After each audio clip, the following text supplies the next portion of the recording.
ආයුබෝවන් මිථුන රාශියෙන් උපන් සියලුම මිථුන ලග්න හිමි ඔබටත් channel එක හා එක් වී සිටින සියලුම දෙනාටත් ජය සතුට යහපත නිරතුරුවම උදා වේවා කියා ප්‍රාර්ථනා කරනවා. ඉතින් මිථුන ලග්නෙන් උපන් ඔබ ගැන කතා කිරීමට පෙර හැමදාම වාගේ මතක් කරන්නම් තවම channel එක subscribe කරලා නැත්නම් channel එක subscribe කරලා එකතු වෙන්න කියන මතක් කිරීමත් කරනවා. හොඳයි එහෙනම් මම කියන්නම් මිථුන ලග්න රාශියෙන් උපන් ඔබගේ වගතුග ගති ස්වභාවය මොන වගේද කියලා.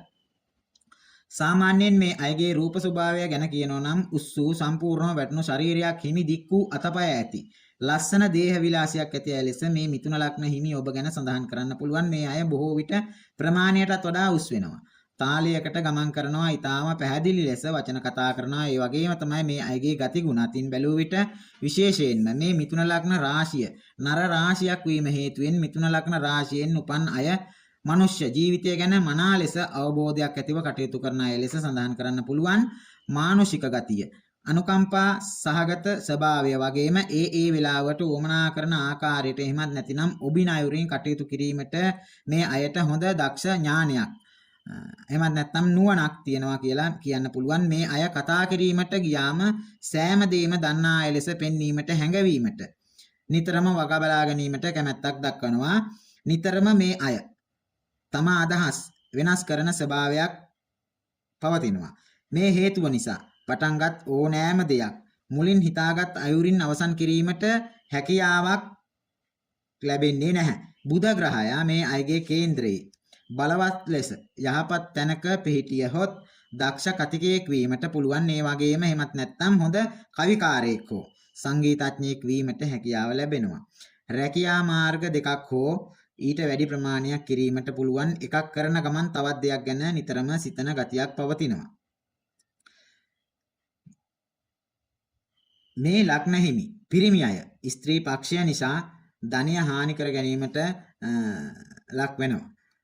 නවවැන්නේ පාපී ග්‍රහයෝ නොසිටියහොත් හොඳ ආගමික භක්තියක් ඇති අයෙක් ලෙස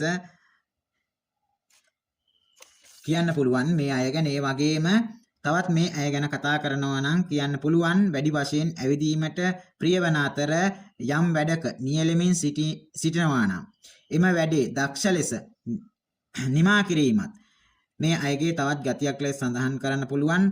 කලින් කරලා පුරුදු නැති නුහුරු නුපුරුදු දෙයක් වුණත් කිසිම පැකිලීමකින් තොරව එම කටයුත්ත කිරීමට මේ මිථුන ලග්න හිමි අය කටයුතු කරනවා.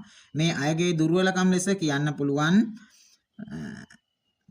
දවසින් දවස අදහස් වෙනස් කිරීම සහ නිවීමක්, සැනසීමක්, නිස්කලංක ස්වභාවයක් නැතිව කටයුතු කිරීමත් ඒ වගේම